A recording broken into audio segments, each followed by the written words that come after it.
Hi, now in this video we will talk about expected payoff. Expected payoff जो है उसके ऊपर हमें numerical भी आता है. That is the first kind of numerical. That is numerical 1.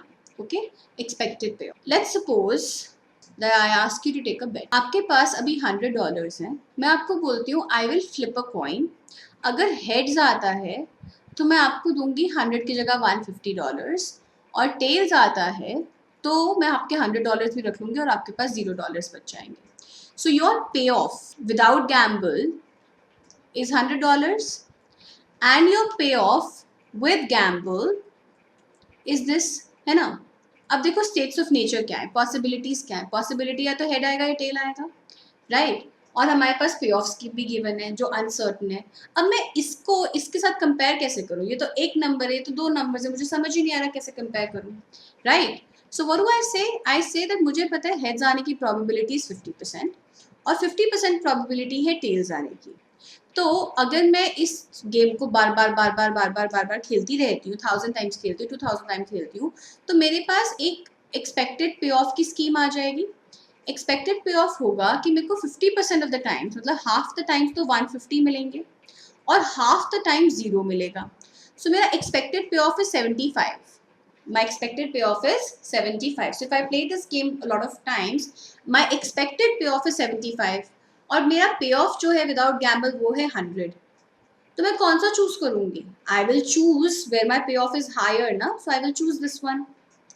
I will choose this one. So there's a disclaimer here.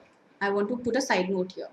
You see, what happens is that usually we choose on the basis of expected utility. Okay, so expected payoff is like income. Expected utility is expected utility.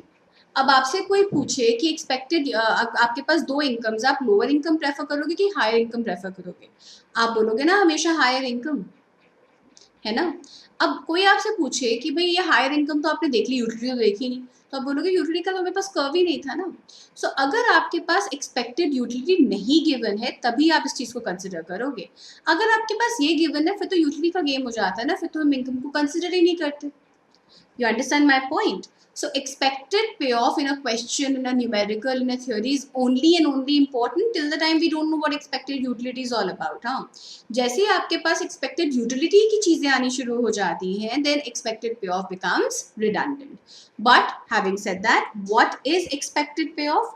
Expected payoff is also called expected consumption. This is the amount I can expect myself to get from a given situation, from a given state. कि अगर height जाएगा तो मैं 150 दूंगा, tell जाएगा तो 0 दूंगा, तो एक्सपेक्टेड पे ऑफ आपका 75 रह गया. एक्सपेक्टेड पे ऑफ विदाउट गैम्बल था 100. आप कौन सा चूज करोगे? आप बोलोगे ना 100 इज हायर. इसे ठीक है, let me make it 200. Then what happens? This also becomes 100 and this is also 100. Then you're indifferent. Once you're indifferent, then it depends on your utility function for you to figure out कि आप कौन सा choose करोगे. Having said that, there's another thing called variability.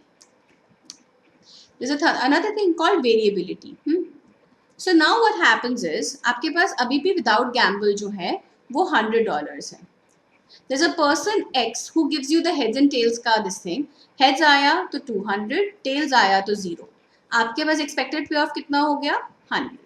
There's another person Y who rolls a dice.